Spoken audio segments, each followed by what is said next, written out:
Hello and welcome to techikmobile.com. This time a UMPC in hands and a really small one, as this is the Viliv S5. I have my cup of coffee here with it, so you can see this is really something small. Let's put the coffee away so I don't spill it too much. So this is Viliv S5 Premium Air, which means it has SSD drive and 3G on it, but there is exactly the same device sold as Viliv S5 Premium, which has a 60 GB hard drive, and that one is actually on pre-order on Dynamism, I believe soon at Mobilix, and you can find it on eBay today. The starting price seems to be $599, but this version is not yet available. It might be soon. I don't have any information about that yet, but now I will show you all ins and outs about it and give you the full review of the device and the accessories. So let's get started. So what we have here is a 4.8-inch touchscreen, and the resolution of this touchscreen is 124 by 600, so really small stuff going on the screen. As you can see, running full XP, everything is small on it, but this is what most of the users of this kind of mobile computer wants, so I think that's a good thing. Going through the front of the device, we have a directional pad over here, and you can use that on a combination of the menu buttons. So let's say you press the menu, that opens the Windows start menu, and then you can use this directional joystick or whatever to navigate, and that's kind of easy to use. Then if you press and hold the menu button, the directional pad actually changes to a cursor moving joystick. As you can see, I can move the cursor, but this is not by any means a true mouse, so it's like a eight-way cursor mover, but I keep it always as a directional pad.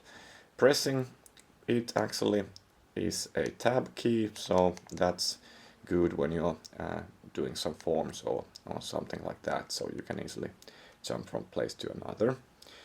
On the bottom here you have a infrared receiver, but there is no remote controller right now with the device, so you might be able to use some programmable device. Then we have the keyboard launcher button. So as you can see, we don't have a keyboard here, so you have to use the on-screen keyboard, and with this button you can show and hide it. The keyboard is done so that when you're pressing a key, hopefully you can see, it turns blue and jumps a bit up, so you kind of see what you're typing. But if you have big fingers, you can't actually see it, so I would actually like to have the blue jumping thing a bit bigger. But another better thing here is that actually when you type the keyboard, the whole device vibrates like your mobile phone when it's ringing, so you know that you have pressed it now. Okay, I will show you some keyboard use later, so let's hide it. Over here we have the right click button, so you can open menus and such with that, so it works nicely. It's actually quite handy in many times.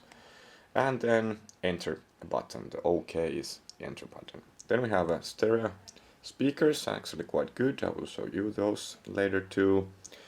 On the bottom we have just vents for the cooling. On this side we have a holder or placement for the lanyard cable. It's a small cable like this with a stylus on it. I will show you later a bit about the stylus use. And then we have the power slider. It actually also locks the keys and all the buttons and the touchscreen, so when it's locked you can put it on your pocket even if it's on and nothing bad happens to it.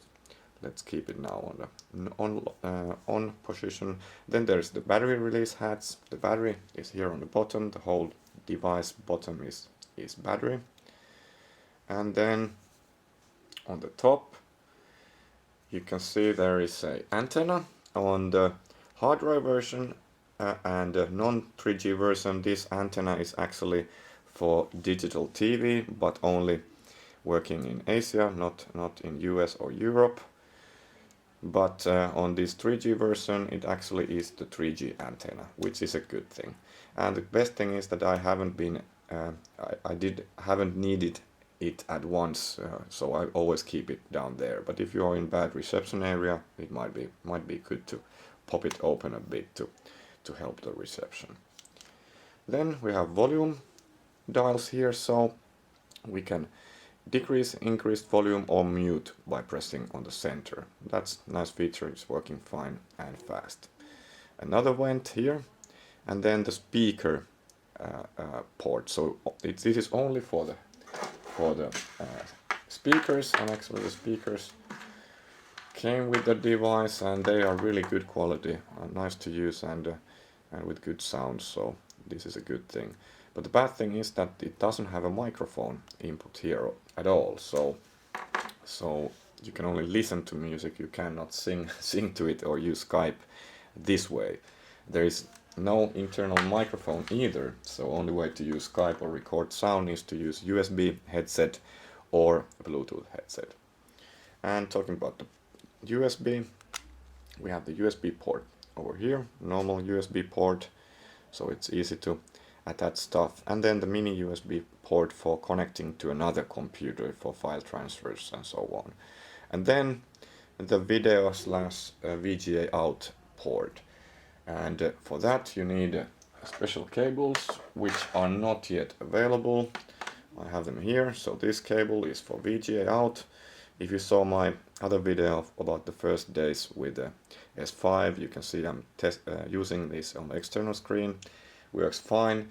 It looks like it outputs 1024 by 758 as like a standard resolution, but it can output bigger, but it looked like it's interpolated, so it looks like the software is making it bigger on bigger screens. But I will test it hopefully soon with some really big screens. But of course this is a really small computer, so super high resolution screens are not that good maybe with that, but I will test that later and inform that later. But right now on the normal screens like 1280 by 1024 works fine, and so on. So this is that cable. Then we have another cable. This is TV out. It has a pile of cables. This is for S-video, this is for composite, this is for audio, and this is for RGB. So you can really hook this to almost anything. And on my tests on a what's kind of that's like a monitor screen, I could output 1024 by 758, which is okay, I think, on a normal TV use. And there is a lot of options. You can either do clone, so it's showing exactly what's on here, or extended, or and swap between primary and secondary and so on. So normal features like most of the computers. So that's all on the outside of the device. Like I said, big battery, and that's one thing that really shines on this device, as it has a really good battery life. I'm getting easy 5-6 hours on use, either on Wi-Fi or 3G, and if I put it on standby, it seems to be able to be on standby forever. So that's a good thing on a mobile computer. One really nice thing on this one now is that I don't actually put it in standby when I put it in my pocket. So I just slide this so that it doesn't do anything stupid on a pocket, and then put it in my pocket and keep it on. It gets a bit warm, but not badly. So I think it's really nice that finally computer batteries and CPU powers are coming where you can actually use the devices and have a great battery life. So this one, of course, as you can see from the label there, comes with Intel Atom. It's clocked at 1.33 gigahertz, and it's actually really nice to use. So everything on Windows works nicely. Surfing the web is a breeze, nothing major there. Let's do some heavy surfing on Engadget. We are now on Wi-Fi. Yep. So really, there is nothing to complain about the usability of this device. There's all the features works like a normal computer.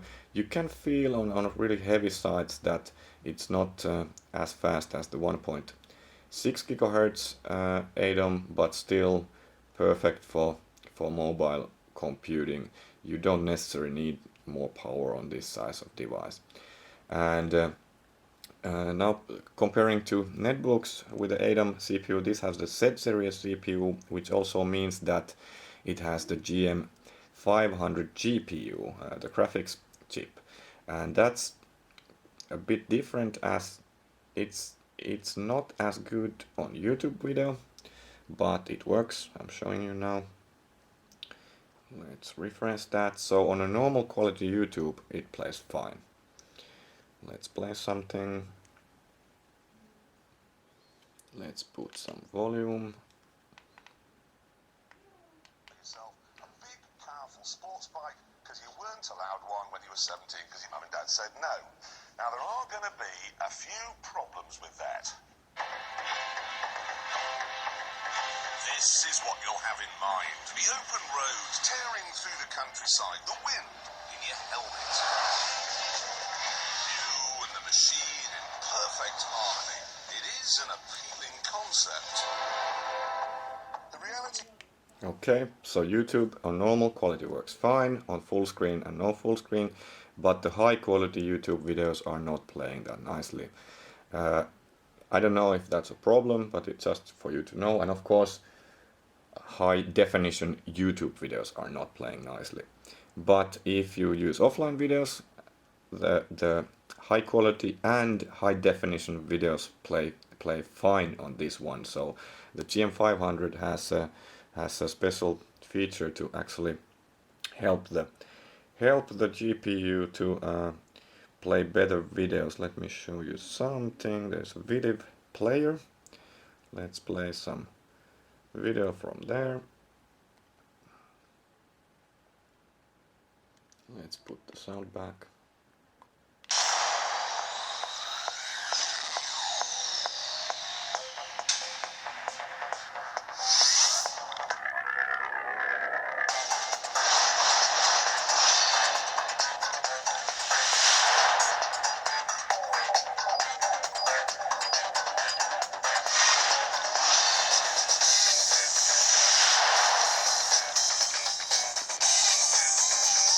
So video playback is really one thing when this shines. This is really a super PMP for videos and such on an offline.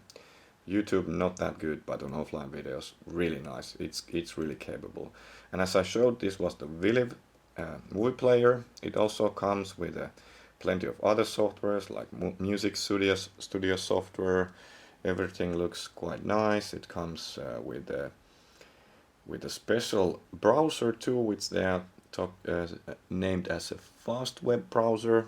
Looks like this, and I think it's using some kind of server-based thing, but I'm not sure if that's really working always. But the speed of the usability factors of this browser are quite fine. Yeah, now you can see that sometimes it's not that speedy, so maybe the server is in Korea or something, but when you start to surf, it's kind of, I would say this is like for small surfing, not my favorite for doing heavy surfing and such, because the features are not that great, but still great add-on. Then we have the manager for the wireless, so Wi-Fi, Bluetooth on off, and it can remember the last state, or you can enable or disable it on the startup by choice if you want. Also the brightness setting. On the brightness size, this is not the brightness LCD, or they're not using the really high brightness settings on this screen, but still quite okay on not a sunny day outside, but direct sunlight not that nice. You can crank it a bit by adjusting the brightness setting on the GPU, but then it washes out the colors a bit. But a nice little software for using that. This 3G version has a beta software. Actually, it enables the 3G modem also, so that's a good thing. But similar functions. And then the main software actually here is the Cube interface, which I don't really use, but it's kind of cool. Small interface. You can see on the bottom it has the just on, which is like standby mode, exit. It has the date on the top always. It has the Bluetooth, Wi-Fi enable, disabling icons on here, volume, battery life, and so on. And also this small calendar on a side, and a cool UI to swap between applications. And you can also set up your own apps there too. It's cool, but I don't really need that. I'm okay using the normal XP interface on this kind of device. But cool thing, I think it's good to have that kind of specialties also. I don't really use it, but you might. Okay. Of course, one of the things that really separates this device from other devices is the accessory line. It has plenty of accessories, so let's check what they have. The first thing I'm really liking is the car adapter. It looks like this. We put it on the car window and then just place the Viliv there. It's really good quality, holds really nicely, and it's adjustable to all directions. So this is one to have, as this device also has GPS receiver built in, and this has been actually one of the fastest to connect or fastest to find satellite devices. I cannot access the satellites here, but if I would be outside or under less concrete, it would work immediately. It's taking only like a few seconds on cold boot, and only like 30 to 50 seconds on a cold boot. Did I say cold boot already? Okay, so on warm boot, so when the device has been on, it's really fast. Some minor problems with the GPS on the port settings, because sometimes it starts to give some weird code on the startup, but then when you close it again and then open again, then it works. But I think that's something they will fix in the future. But back to accessories. So car adapter, and this is actually cool on a table or any kind of other use, as this one doesn't have any kind of table stand. And of course for car you also get the cigarette adapter charger. That's cool. These adapters are right now on a pre-order on Dynamism, but after that you need to buy them separately. Then they have a desktop charger for extra battery. You get that also on the pre-order, but not after that, so you have to buy them separately. So this is a charger for the second battery. I really like this. It's cool. Then it has a nice little leather case which has a plastic holder on it, and as you can see, it fits pretty nicely. It makes the device quite a lot bigger, but I don't see that as a problem if you are having a bag or something with you. But if you want to pocket this like I do, then I don't want to use it. And the holder or bag or case also has a small stylus with it. And another cool feature of the bag is that actually you can use this as a table stand. So if you want to leave it on like this on the table, you can use that for that, and then maybe have a small keyboard with it for typing.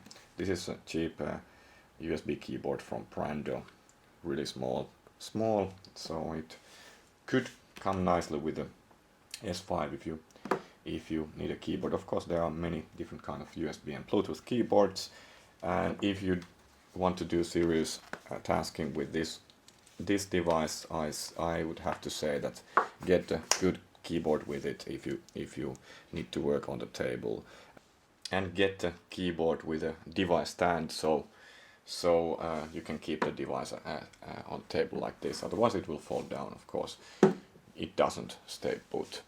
So, talking about keyboard, really one major difference on this compared to my other devices is that it doesn't have a keyboard at all. The on-screen keyboard is okay when you're typing it like that, when you see stuff on it, but many times when you're doing something that you actually, like you can see now, if you're doing something that's on your way to see the keyboard, or when the keyboard is on your way to see what you want to type, it's making problems with me. Also, sometimes when I'm on the road, I get email. I should really quickly respond something. If I start making mistakes with the keyboard, it's hard to fix those mistakes and so on. But still better than nothing. There's of course many other on-screen keyboards, so you should test what you like the most. I'm not the on-screen keyboard guy, so in that sense I would say that get a small Bluetooth keyboard with a stand, and then you can start jotting the keys if you need to do some serious work. So the bottom line with this: high quality, really small, good battery life, really good accessory line, good media playback on offline videos, not great media playback on flash videos. All the buttons, all the features easy and nice to use, but of course the on-screen keyboard makes it hard to really productive stuff when you are on a go, and in that sense you really have to think about what are your needs. For surfing, for casual use, absolutely perfect. For sofa surfing also. For productive input, not that great. Remember, for Skype you need a USB headset or Bluetooth headset. Not a problem for many. No webcam, not a problem for many, but still great value for $599, especially now on a pre-order, as you get other goodies.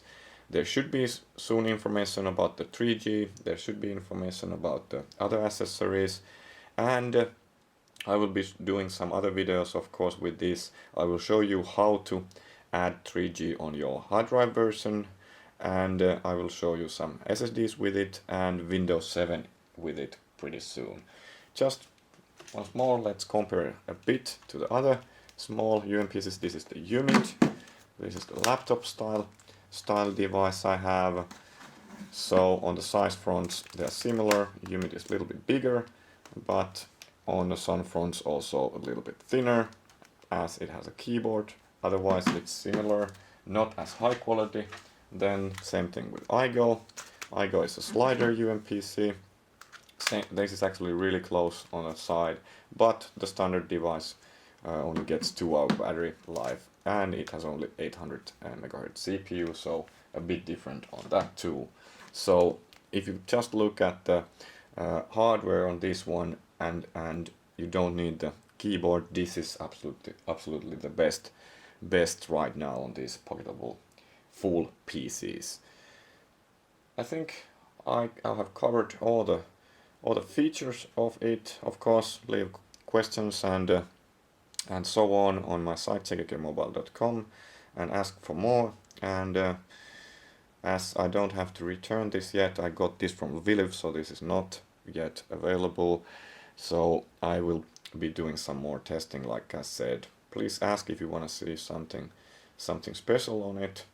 For me, this has been mainly on GPS use, on surfing, on information browsing, email and such. And for email, like I said, mostly viewing emails, not writing them. Really, really cool device, but again, this is more like a media consuming device than actual productivity device. Super quality. That's big plus for Viliv. Okay, that was all for now. Thank you for watching. Next time something else. Thank you, bye.